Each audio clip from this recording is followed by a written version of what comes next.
Hello and welcome back everyone to Chocobo's Mysterious Dungeon Part 44. In the last episode, we got our final gear upgrade for the game. Look at how sexy those dark talons are. So very sexy. Although they clash really hard with our white mage hat. These boots are made for walking, and that's just what they'll do. In your face. You see, these boots are gonna walk all over you.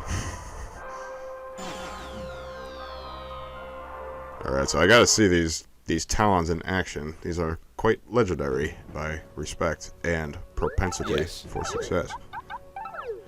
We have Undead Basher, Blind Attack, a boost item drop rate, boost attack strength, attack in 3 directions, and attacks in 3 directions. Whereas for our Dark Saddle, protection from sleep, water damage reduction, protection from blindness, prevents curse, boosts HP regen, and protection from confusion. Damn, dude. We got protection from all 5 colors and artifacts. This guy's boned.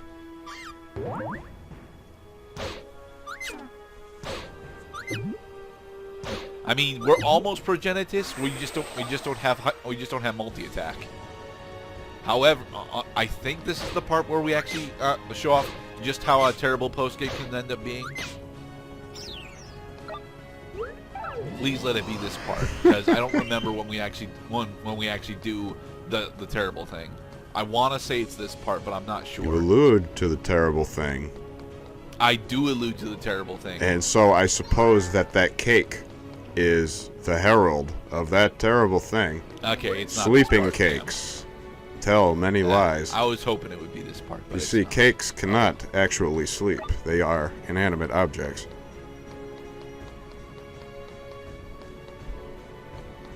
Carrot. Holy shit. That crap. That is Assault Scissors, right? Yep, Assault Scissors. The highest level of the crab enemy that we'll be seeing throughout the in this playthrough. I think that there is a higher level of crab enemy in the bonus dungeon at the end of the game, but I don't know. I've never been more than about 10 floors into the bonus dungeon. It is scary in there. I bet that all the crabs have got sweet hairdos. I don't think, because crabs are mostly insectoid, I don't think that they actually naturally grow hair.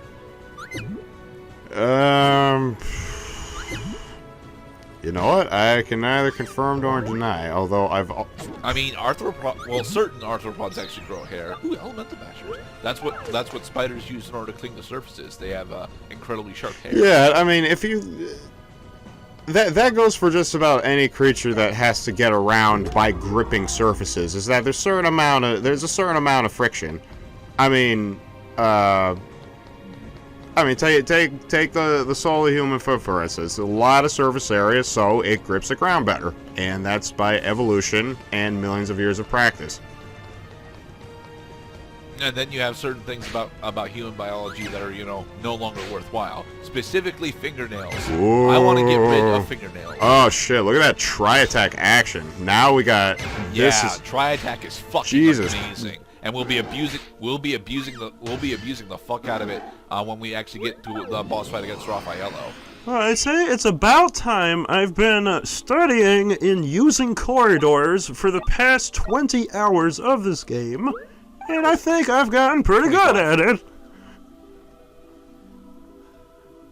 And now we have an even better reason for us to fight in corridors, because enemies line up on the entranceway. Yeah, we've seen this formation many times, because corridors they usually put corridor not at the corner of the room, but in the center, so you have both a perpendicular direction in both directions on that same axis of the corridor. Therefore, let's take a monster house situation. I don't know if we haven't rolled out monster houses, have we? No, monster houses are most definitely a thing that can happen through this trip. I don't think that they do. Also, this is the Lilith enemy, the highest level of the Lamia enemy that we'll be seeing. Sadly, triple attack. Give me back my Gashal greens. We'll need them. Gashal greens, that is kind of a terrible theft.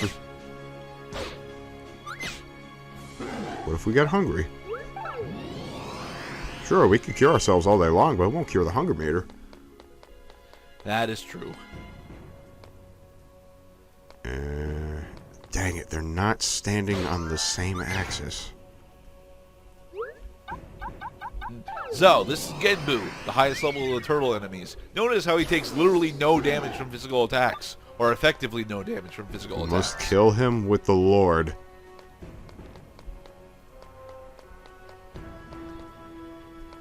Right now, we're just trying to rush ourselves to floor 40 so we can get the next checkpoint and the next mini boss. Yeah, that makes sense. So floor 40 is the mini boss? Yes, floor 40 is the next mini boss. The final major mini boss that we have to go through. It's Rama. Do you remember who Rama is? We fought him already? No. Oh, no, I don't remember who Rama is. That's right. You don't actually have all that much experience in the Final Fantasy. Not really. No. The closest I played to a true Final Fantasy like game,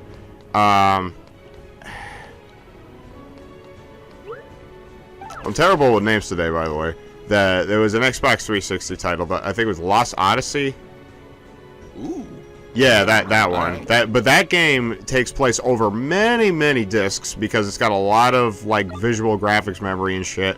And I never finished it, but I did remember enjoying it. Yeah. Lost Odyssey, I'm pretty sure is another Square Enix JRPG. But the main here's the next incarnation of the Cactar enemy, Cactila. Cactila. No, Cactequila. Cactequila.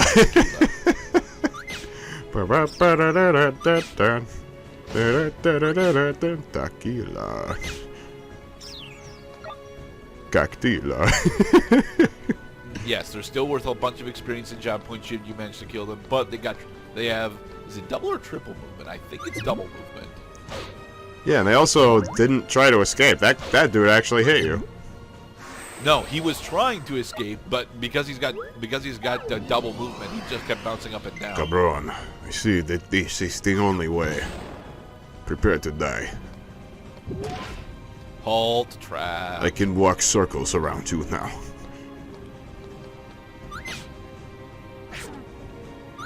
I wish that Lilith actually had a magical weakness, but believe it or not, her magical defense is better than her physical defense. And Entice Plus. I sneezed. That's okay. I'm still partially sick. Specifically, the roof of my mouth just refuses to become unclogged with a phlegm. Yeah. Payday. That is the new attack that the Cactequila has got, though. Gill Toss. It, I think, can hit up to 4 spaces away. It does minor physical projectile damage, and it doesn't actually leave Gil behind. Because that really sounds like a move that should just put Gil on the battlefield. It really should. and in other versions, not in other versions of this game, but in other Final Fantasy games, that's what it actually could do. It usually doesn't, though, because most of the time it's the Samurai's multi-targeting attack that costs a shit ton of cash to use, but deals a boatload of damage to every enemy on the field. I specifically remember it from Final Fantasy V doing that. And then Sekiro also has the Sen Throw, which is a prosthetic arm upgrade that allows you to deal damage in proportion to how much money is in your wallet. But of course, the problem with having lots and lots of money in your wallet, especially in a combat situation, which of course you need attacks for, then you'll probably die. And if you die, unless you get unseen aid, then you lose half of your money. Losing half your money for death isn't actually as bad as it really isn't, no. Oh look, cash! And that was Sekiro's answer to the long-standing Demon Souls question is, how the fuck do we break the cycle once and for all?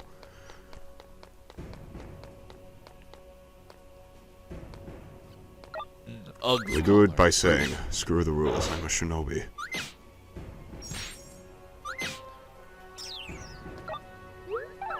Alright, we only got 2 floors left before we do our next mini-boss. Damn it! Ah, fake It was stairs. so convincing. It was so convincing. I mean, it had an endpoint and everything. Like, surely this is a destination. I actually like how jagged a majority of the Guardian of the Dark shrine becomes at this Screw point. it. Get out of there. I will also say that it makes navigating these rooms significantly more, tedious. Next floor. Screw it. I'm not fighting you, Golden Knight. Well, yeah, the Gold Iron Giant's got a shitload of physical defense, and I don't want to spend wholly on that. I'd much rather spend wholly on things that I will actually kill, like Genbus. Uh-oh. See, Chocobo has protection, but his equipment doesn't. Actually, one piece of his equipment actually does have protection from Curse. Not that it matters. Curse is again not actually a status ailment that I care about, because Curse only affects you if you're openly swapping in between equipment pieces whilst going through the dungeon, and the dungeons are not balanced in mind for you to do that. The dungeons specifically are balanced with you to have a shitload of preparation going into each dungeon and building up the steroids that you get after each run.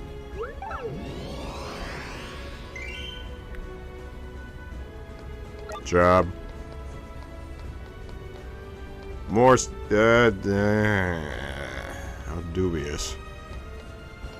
No, that's the real stairs. You can tell because they're glowing. And then we just have to wait for Chocobo to sense a presence in the Force, and we are going to clean up the galaxy meanwhile. Actually, I think what we're doing, the reason why we're clearing this out is because I think that we might be able to get another Talon or Saddle upgrade before the Raffaello fight, but I'm pretty sure I'm wrong. Plus, I'd like to get 55 before we actually fight Raffaello. So getting 54 before Rama would be nice. Sight. The Sight Tome. This is actually a spell that the Scholar class can use, and what it does is it reveals the entirety of the floor layout for the floor that you're on. The Meteor spell is in fact the level 8 spell for Black Mage. Unfortunately, since we are not Black Mage, it doesn't actually do nearly as much damage as it's supposed to because it's the book version. Shooting Star. Deals 6 damage to every enemy on the board regardless of position.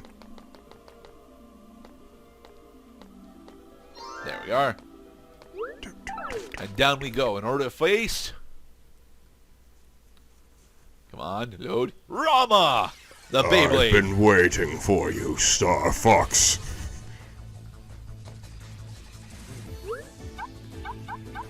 As we do with every boss fight, spam hold. Did you call him a Beyblade? I did call him a Beyblade. I mean, look at him. He's pretty much almost a Beyblade. He's a spinning top.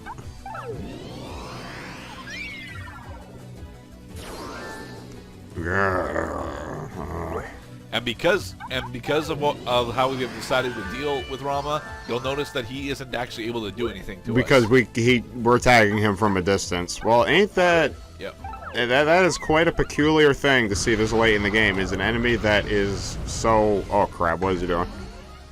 He's doing an electric charge in order to heal himself slightly, and... Very slightly. And make himself giddy. Why would you approach him?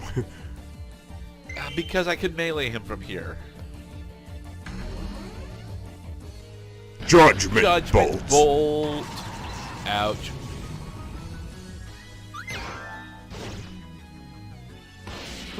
Notice that his physical attacks are shit to us now. This guy's mostly intimidating. He is intimidating. He is Andros. And a pop-up card for Rama's Judgment Bolt. And in the next episode, we will continue our trek through Guardian of the Dark.